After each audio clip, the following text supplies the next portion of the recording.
you always go PTA or were you going lethal tempo before this nerfed? I was going lethal tempo before. Alright. Yeah. Did it noticeably worse? I've only played one game, so I don't know yet. Yeah. I was thinking about Jax. Maybe Jax isn't that bad, and I'm just coping. Warwick's probably similar. If PTA is fine on Warwick, then it should be fine on Jax too. Yeah.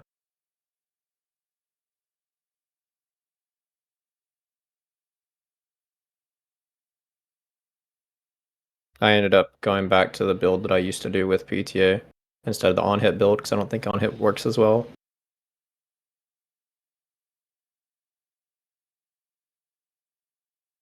You were going crazy aggressive.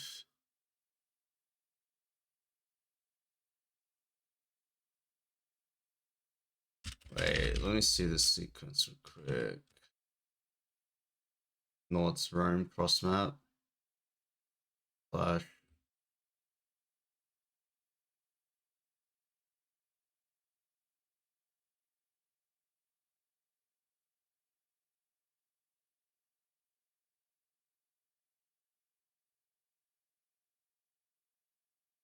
Trade, their bot lane's farming.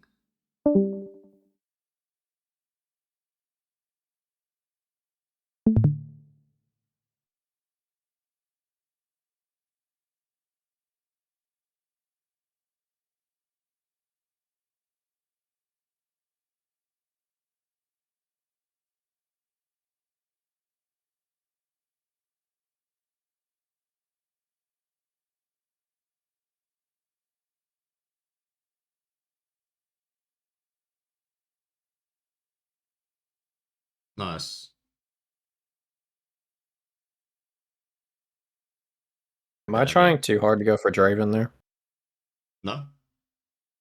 I Okay. think the only criticism I'd say is I think you should dominate the river. Because you have Thresh move, you shouldn't be walking. You see the pathing you're walking through? Yeah. Yeah. I think that's the, like, because Aatrox has move, but it's 2v1, right? Even if Aatrox has move, it doesn't really matter because it's Right. just Thresh here. And I think you have the right idea as well. It's like, this Norris has to get punished, right? He roamed here, roamed to you after Scuttle. Like, at some point, he owes you money, you know? Because he spent all that time roaming, right?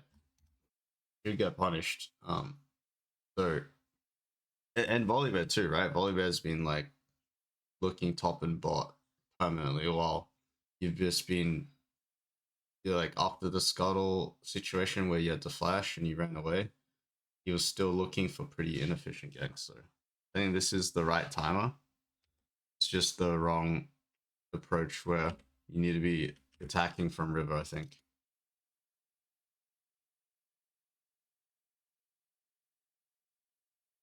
You know, obviously trading one form with Draven's actually not very good because he got his shot down. He's got his passive. I wish we could not.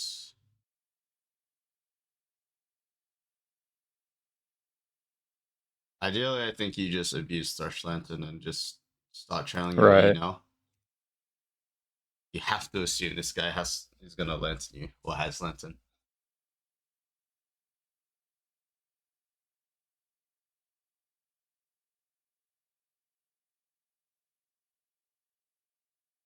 Nice. Good roam by Thresh.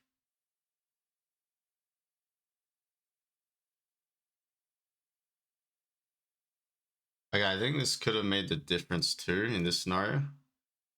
Like, as soon as you know the situation is good for you, Nick, you need to, like, I mean, I've told you before in the past, but it is a habit. Ping it. Yes, you need to aggressively, like, why is this Thresh walking away, right? Why is he scared? This guy is in the wrong place at the wrong time. There's literally pushing mid, top moves first, your support. It's like a nightmare collapse basically. But yeah, Thresh just walks away for no reason. Guy should die.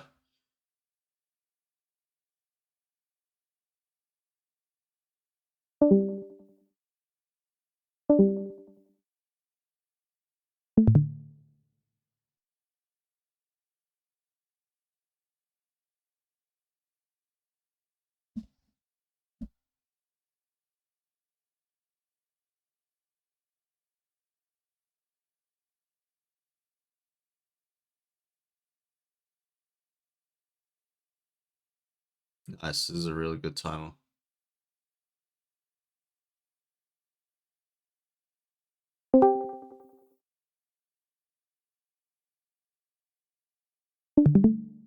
When I was looking at it, I think I forced the chase on Volibear too hard. Like once he ulted out, I could have changed targets.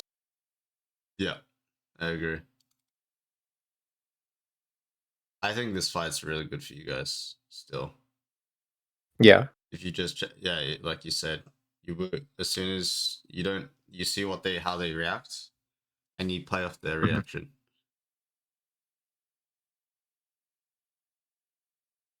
It's like perfect. I don't know. I mean, I still think it's really good. Like just like you said, experience in those 3v3 situations, right? You can't overcommit because you're a melee champ. Yeah.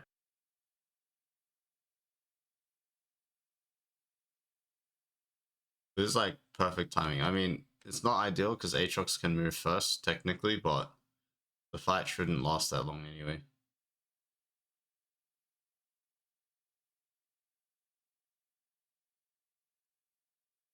was like perfect timing because cannon wave as well, and you have all the resources to fight.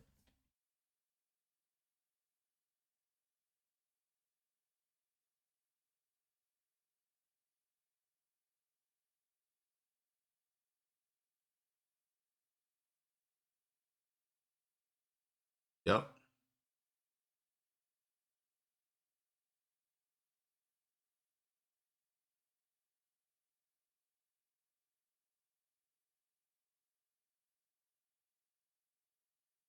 Okay, so about this scenario here, I know you can't fight him, and that Norlis they're all missing, but you can walk up, but not too far. Like I want you to push your limits in these situations instead of walking away. Like walk Okay. up to the point in which you think you will die, and then then stop at that line, right? Am I trying to pull the bot laners away? Is Yeah, that the goal? exactly. Okay. Or they show, and then it's 1v1, right? Right. Because there's two waves crashing, you see. Yeah. So you're giving them an easy choice. Oh, the Warwick's leaving. Yeah, I didn't want to come anyway, right?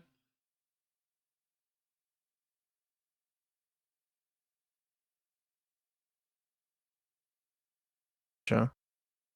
But this actually, so you actually do it. Like Norris was gonna move. Draven and Norris were moving anyway, but or Draven might not, but Norris was definitely there, right? Because he shows coming from try soon. But Hmm. the problem is, let's say you do that effect, you create that effect where you make them choose to either come to you or stop the CS from or stop bleeding in the bot lane. You then need to use your support here because you're wasting your time like going into the river, right? You did red into river, so they need to pay you back. You know what I mean? Yeah. You're putting effort into helping them, putting pressure on their bot lane. Now your bot lane needs to pay you back. So whether that means starting dragon, sitting in Tribush, maybe if you want, because you have Stridebreaker technically, right? And this guy has Tiamat. Like you're way stronger than him, even though like it's only one component. He's got components and you got full item, even though he's almost completed stride as well. You're just way stronger than him as well. So you could have maybe sat and try here and force the 3v3 again. Or you can pull the dragon again here, Nick, but we can't just start a play and then just end the play. That makes sense by going to the other side because you have no camps up. Yeah. It's a waste of time. Yeah, otherwise just don't go into the bot river at all, right? Just go Raptors. Sorry, go Wolves Gromp after this if you really wanted to do nothing here.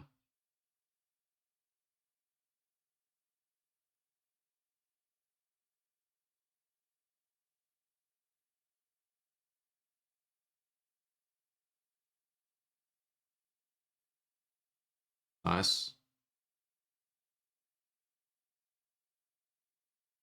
Nice. Really?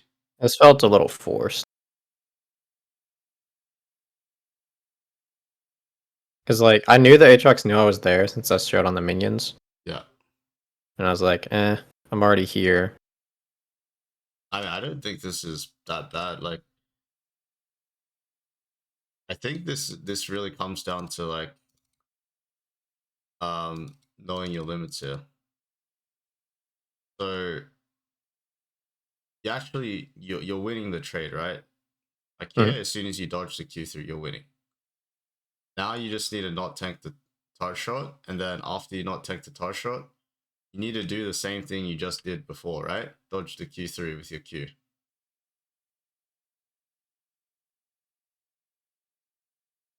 Right?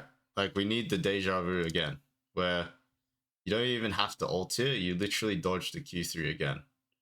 And then auto him to death until you need to ult, but you probably don't need ult because he just used his major ability again, right? Like he's got nothing now. Yeah. Okay, so you're saying, like, then I would use ult for Caston as he's coming at the Yeah, end? exactly. That's the idea? Exactly. Or if Caston wasn't here, you wouldn't even have to use ult anyway, and then you could make it. Right. You could dive again. Let's say Caston comes late and he's not actually here at this time. You could just use your ult to dive him as well. Well, actually, probably not. I don't know. He seems pretty tanky. Katarina doesn't seem like she's that strong, but yeah.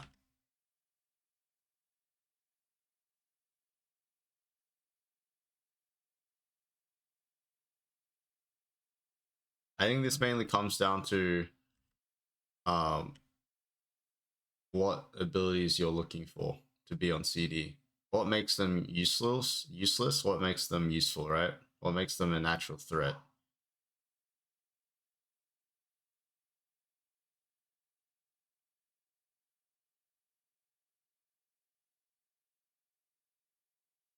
That Aatrox wasn't even trying to kite you. It was just trying to auto for auto you, like stand next to you, and you get it. You're just getting free lifesteal autos off.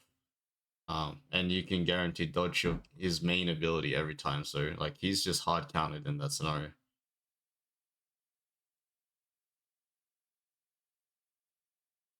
Yeah, what is that?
I don't know what to say about that one.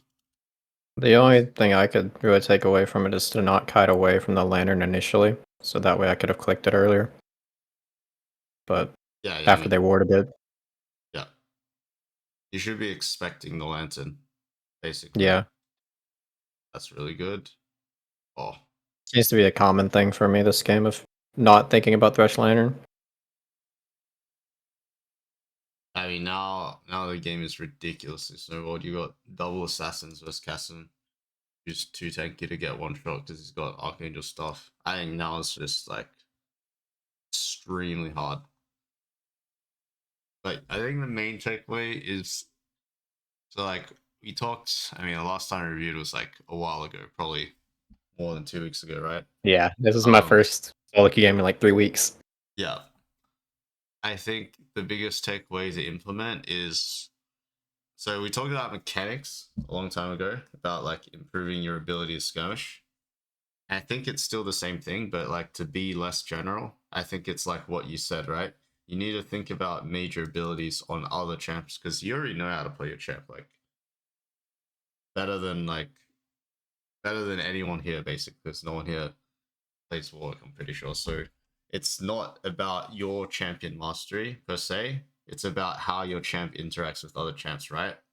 That Right. makes that makes it potentially like I could potentially play Warwick better than you in the sense of like I understood the interaction better, right? In the topside fight. Because I know Aatrox's like main abilities and what he needs to hit to actually do damage, right?